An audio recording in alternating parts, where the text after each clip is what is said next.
Hey folks, welcome to the channel. In this video, we're going to be showing you how I broke, then broke worse, and then fixed one of my favorite daily wear watches, which is my Hamilton Field Khaki. Now, what went wrong in this particular watch is something that's actually apparently pretty common with these watches, so this might help you out if you're experiencing these problems. I'm also going to go on a little bit of a rant, so you're going to want to stay tuned to that. But let me tell you what happened with that watch. What started happening was when I was winding it, it was making a funny sound. Not the normal crisp clicks, it was making kind of a funky sound, and then all of a sudden the clicks stopped, which was strange. Then what happened was I noticed that if I wound it, it wound just fine, but when I pulled the stem out to set the time, now listen when I pull the stem. You hear that weird sound? Come to the conclusion without opening it up, something's going wrong with the click spring. Something in there is amiss. So let me show you what I found.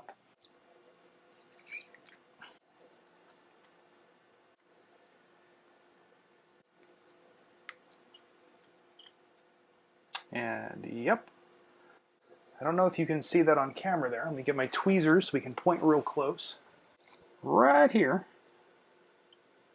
that is my click spring, which means my click spring has come out. Makes me wonder why and where everything else is in here. So I've got my camera in as close so I can get it, and right there, there's the click.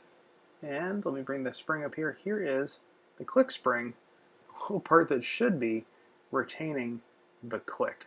So our trick is going to be getting that spring back in there without launching that spring across the room. So the next thing to do is to remove the ratchet wheel screw so we could get underneath the ratchet wheel. And that's where things went horribly wrong. The top of the screw sheared right off. Now, I know what you're probably thinking. I know what you're saying if you've been inside watches, that usually these screws are reverse thread. So right is loose, left is tight. This one, on the other hand, is not a reverse thread. I knew that. I was backing it out, and the head popped right off, which tells me that it was already weak, maybe over torqued from the get-go, and was already on its way out, because it took almost no pressure to snap that head off. Here's where things get spicy, and here's that little bit of a rant. So my first thought was, well, I just need to get a new screw. This is easy. These screws should only be a few bucks. So I contacted Swatch, because Swatch Group owns Hamilton, and their closest repair place is 20 miles that way. So I figured this will be easy. I can get a screw, pop it in there, bada bing, bada boom, I'm back on the road. Not so fast, buckaroo. So they will not sell you parts.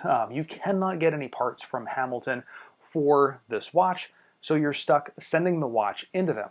When I initially talked to them, it was going to be $240 to send the watch into them. And when I noticed that they said it was $240 for a service on an automatic watch, I mentioned that I had the manual one, and she said, oh, good news, it'll be $220. So $220 to open a watch up and diagnose it. Now I can only imagine if I sent this thing to them and it was obvious I'd already been in it, they'd probably throw another fit. And from my understanding and how these things are repaired, if there's anything wrong with the movement, they just do a movement swap. So I'm going to pay $220 for them to open it up. Then I'm going to pay for a new movement and the movement swap, all stuff I can do on my own if I can just get the parts, which they won't sell me. So before I tell you how I actually got the screw that I needed, I do want to make a little bit of a rant about right to repair. Now, in the cell phone and electronic world, there's been this big push to right to repair, which is you should be able to go into your phone and fix it. You shouldn't be restricted from going into your phone. This is kind of the same thing in the watch world.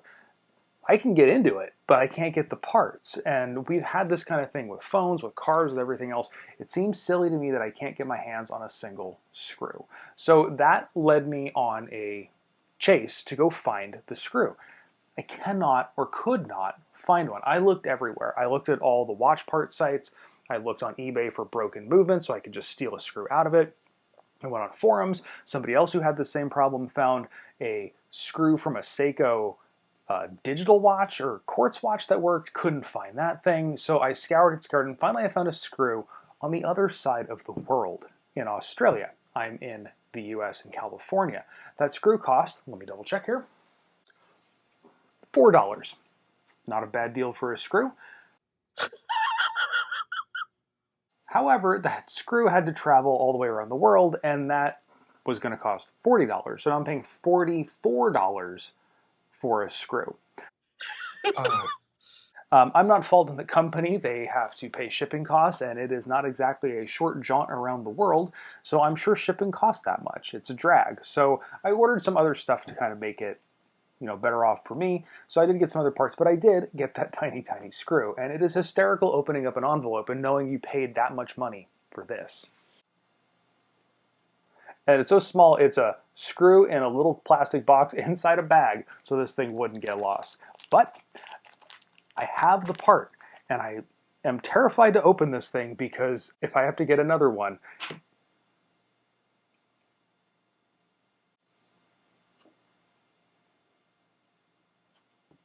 thank God. It's still in there.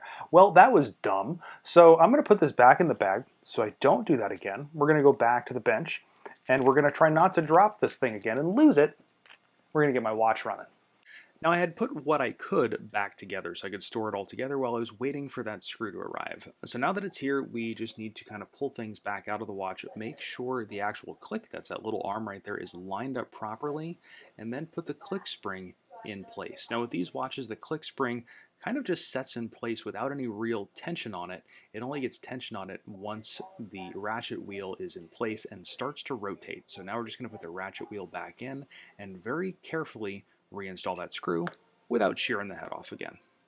Now don't worry, I have gotten chewed out for this in the comments before. I did re-lubricate that gasket. You can actually see it's a little shiny there. It is lubricated, so this watch will still be nice and watertight once I get it all back together.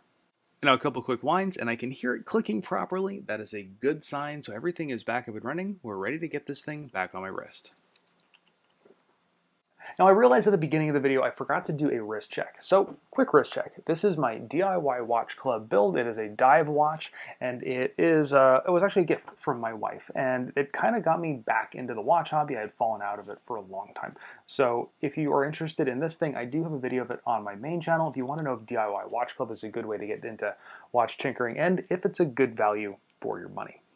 But I'm very happy that I finally got this thing back on the road. This should have been an easy repair, and it was an easy repair. It just took longer than it should have because that screw had to circumnavigate the globe. But my Hamilton is back into regular rotation. It's one of my favorite daily watches. Now, astute viewers may have noticed that in the second half of the video, I was using a different screwdriver set than the first half of the video. That's because my screwdrivers that I was using were junk. They were pretty beat up, and I really wanted to get a better set of drivers. So I searched around, I wanted to get a bargain set, and these things, the Kwang Young, I think I'm pronouncing that right, set kept getting recommended for a good value set of screwdrivers, so I picked them up for 35 bucks. This is my first day using them, but I'm really impressed, and it also came with a ton of spare blades. So if you blow through blades, you can replace them. I'll have a link for them down below. Got them on AliExpress. It is an affiliate link, and it does help support the channel. Now, if you happen to need that little stupid screw that I searched the globe for, I will have a link for that below. It's not an affiliate link, but if you need the parts, you need the parts. Now, I'm always having stuff like this on the channel, so if you're interested in this kind of stuff, hit the subscribe button. Leave me a comment. Let me know what I screwed up. People are really good at doing that. Thumbs up or thumbs down. But anyway, thanks for watching.